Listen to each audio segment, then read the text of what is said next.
Okay, all of the interlining has been ironed on, and I think I'm ready to start sewing. I've got on my table here all of the patterns that are going to be sewn in black thread, and I'm going to start the process of pinning them all together. I always keep the patterns very nearby because they are my guide for constructing the garment, and I'll hopefully go through those with you as I'm pinning them, show you any difficult pieces and my process for constructing the Lutterloh patterns. Starting with my jacket back, the plan is to pin as many pieces together. My process for constructing the patterns is you do any details that you have on the front or the back, necklines, openings, then shoulder seams, then attach the arms whilst the fabric is still flat, and then sew from the cuff to the hem in one machine stitch. That's my preferred way of doing it.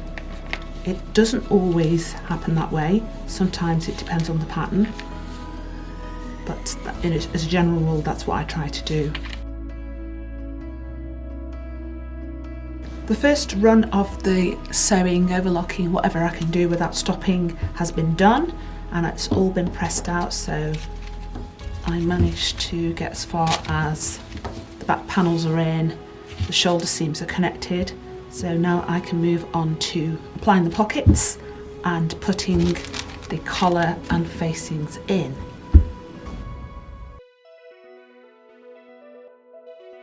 So from what I can see, there's no clear measurement given to where the pockets go, so I'm going to eyeball it.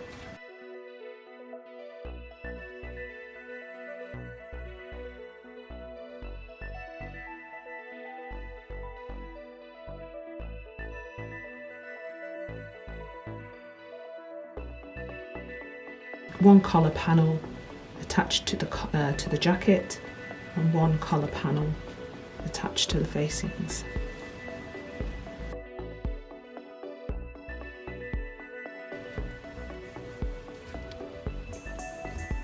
I've just loosely pinned it so you can see. So that's the neckline of the top of the body, and I've loosely pinned the lining side of the collar to it, so I can line up the facings, and then I've attached them as well. So I can stitch that seam, those two seams there, I can stitch that seam, and I can stitch that seam. And also my pockets, which are ready to go as well, pinned in place. Well, it's all coming together nicely. The collar is now in and pressed, clipped and pressed, and I've also attached the facing collar and the facings. I've decided not to go for a zip. I didn't actually notice there was a zip in it. I don't know how it was meant to be fastened, but I just like the idea of having an edge-to-edge cardigan style jacket, so I've sewn up the centre front seam and it's just going to fall edge to edge, which is fine with me. The pockets are in.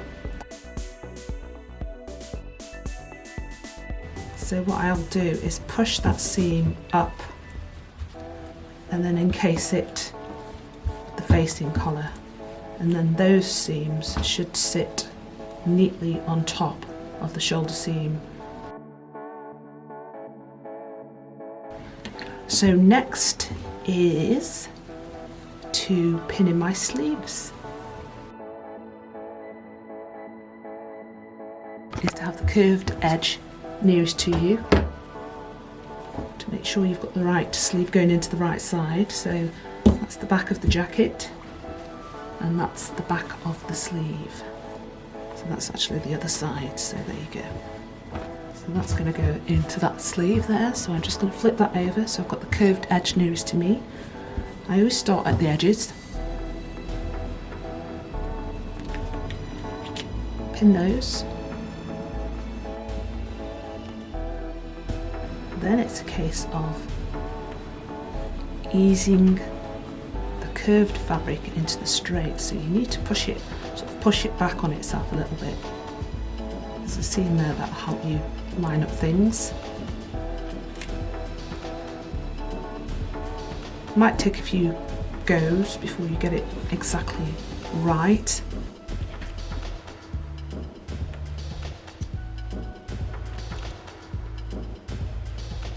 So I've actually pushed it too far, so my head isn't actually meeting.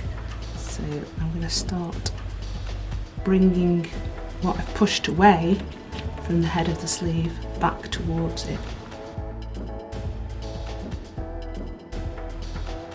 I want to like have a little bit of a ruffle in the curve, and that means you've got your head nice and packed in sleeve head.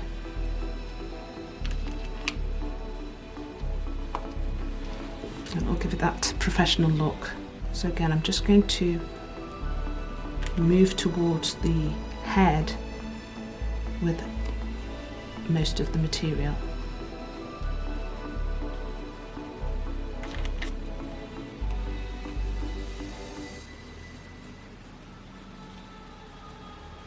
A little bit of a ruffle there in the head, in the sleeve edge.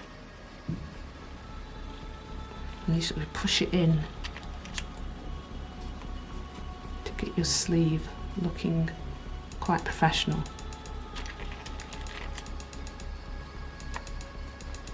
It won't look much good at the moment with pins in it, but I'll show you when I'm finished.